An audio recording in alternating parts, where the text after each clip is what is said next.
Hi there, and these comments are for ML, and I am Michael, the founder, owner, and the materials writer of all the materials at OTC Online TOEFL course, also Better TOEFL Scores, and then the big one is my 7-step system to pass a TOEFL IBT, and you're one of my students in that course, right? So you had a question. I wanted to answer this at YouTube.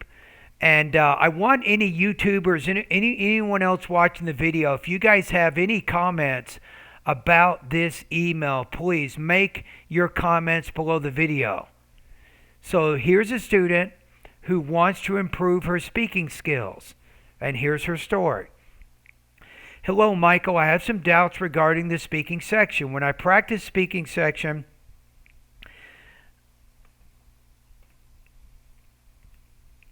It takes me 5 to 6 attempts to make it perfect, and then I email you the perfect version.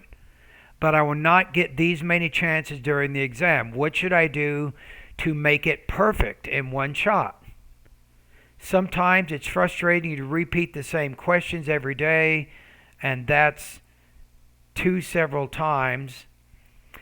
Okay, so here's my 2 cents. And remember, anybody at YouTube, if you have some good suggestions here, put them in the comments below the video. And also, don't forget to subscribe and click the notification bell, and you'll get notified when I do new videos. And I'm doing videos every day.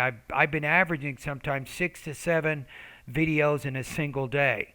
And I have, of course, more than over 5,000 videos at my YouTube channel. So you guys know I am serious about helping students improve their TOEFL scores. That's what I've been doing for the last 30 years. Okay, let's take a look at the question here. So I'm going to tell you a quick story. I had a student from Japan, similar in your situation, right? So she spent 1 hour just to complete one practice test at my website. That's it. So she probably did more than 5 to 6 attempts to make it perfect. She did maybe 15 or 20 attempts to make it perfect. She did this over and over and over. Every day she spent 1 hour to complete her practice test. She would get the vocabulary right. She'd get the grammar right. She made sure it was organized and developed and all of that. And she did this every day, day after day for 2.5 months. And you know what happened? She took the TOEFL exam and got 28 points on the speaking section. That's exactly what happened.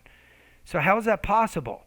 So what it means is, Mita, as you're doing your attempts, you're working on your vocabulary, you're working on your grammar, you're working on your pronunciation, you're working on your organization and development of ideas. And as you do those attempts, these things become more and more natural to you. So you don't have to think about it as much. So eventually, I think as you do these 5 to 6 attempts, eventually you'll get them down to 2 to 3 attempts, and then maybe you'll get those down to 2 attempts, and then finally you'll get it in 1 attempt. So I think you're doing exactly what you need to do, right? Just keep doing what you're doing, and eventually you will need fewer attempts to get it right, and that means that you are improving your overall speaking fluency, so it's becoming more and more natural to you. Okay? Now, I'll give you one other tip. One thing that can be very helpful is if you have time, maybe for 40 minutes each day, you can read a passage and then listen to a lecture. So take notes on the most important points from the reading passage, take notes on the most important points from the lecture, and then orally explain those 2 sources. So you should get used to talking about reading passages. You should be comfortable talking about listening passages, explaining other people's ideas, and that can help you. So I know you will not get these many chances during the exam, but I really feel that you're making progress. You've been making me very busy, I can tell you that. I mean, I've been grading a writing and speaking practice test from you almost every day for the last month. Tell me about it. But I think as you practice, it'll become more natural. As it becomes more natural, you'll need fewer attempts. Does that make sense? All right. Thank you.